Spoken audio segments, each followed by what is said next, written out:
And we can now speak to Pakistan's former Prime Minister Imran Khan, who joins me from his home in Lahore. Thank you for your time, Mr. Khan. Now, we understand the police have surrounded your house. Can you tell us what the situation is at the moment, and can you confirm that you expect to be arrested again? Well, police is around my house, not in as large numbers as they were last night.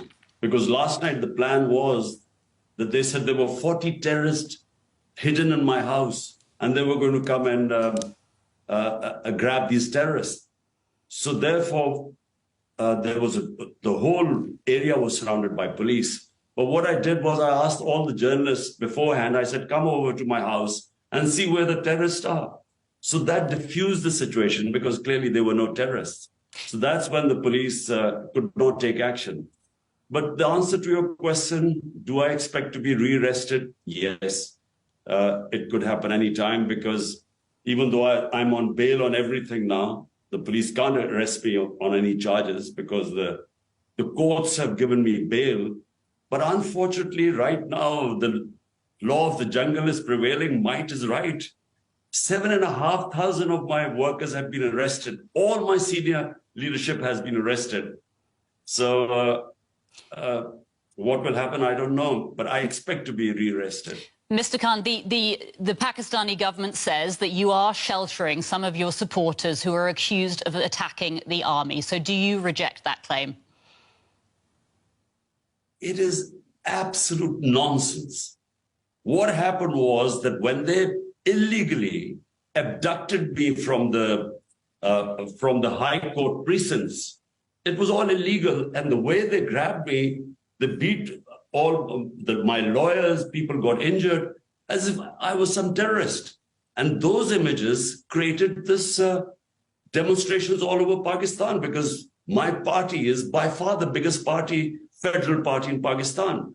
Now, what they did was they used these mass demonstrations that took place, they perpetuated violence, which is, I don't remember such violence. They shot dead 25 people, which we already know, but there are others which we can't know because then they started arresting 7,500 workers have been arrested. We don't know what's going on. All my leadership has been arrested.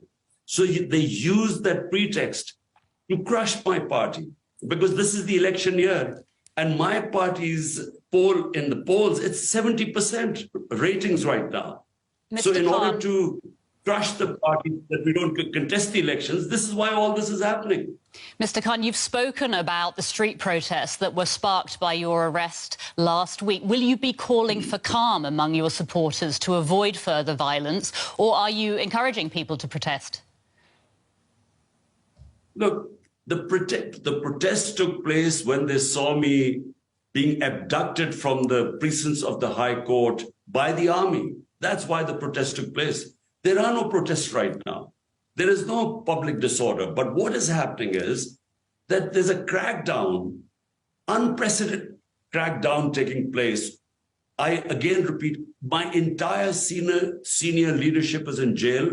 They get bail from court. As they come out of the court, they again get re-arrested.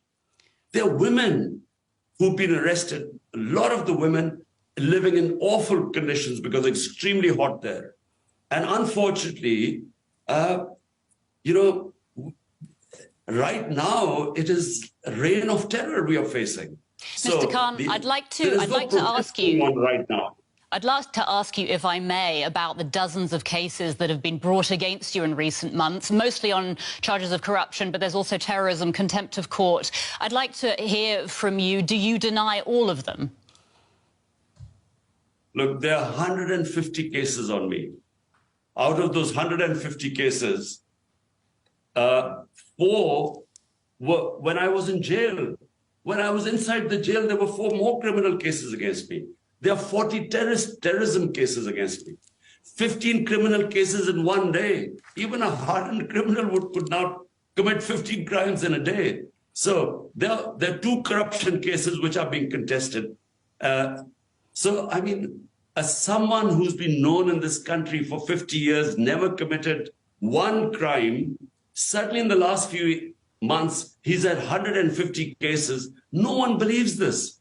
People know me in this country for 50 years. You have accused the country's military chief of being behind your last arrest, and you've also accused a senior general of being involved in a plan to kill you. These, of course, are serious accusations. Do you have evidence that supports these allegations that you've made? The senior military intelligence officer was involved in my assassination attempt. I preempted it. I warned everyone that this is going to happen. When it did happen, I was lucky to be alive. 12 people got bullet wounds, one died, and they would not let me register a case. It was my fundamental right that the suspects who were involved, I should have registered a case so they could be investigated. They never even allowed an investigation. So how am I going to bring my evidence forward? And whatever evidence was coming through a joint investigation committee, they sabotaged it. So how am I going to bring my evidence in public?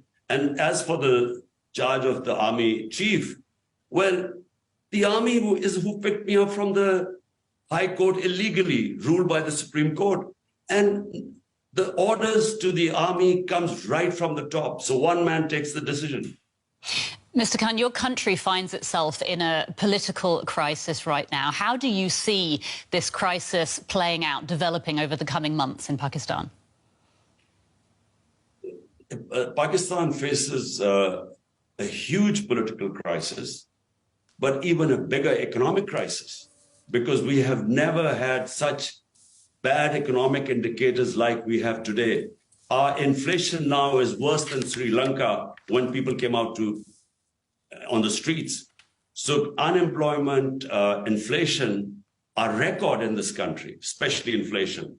And the answer to both the problems, the political crisis and the economic crisis, are free and fair elections. This is the election year.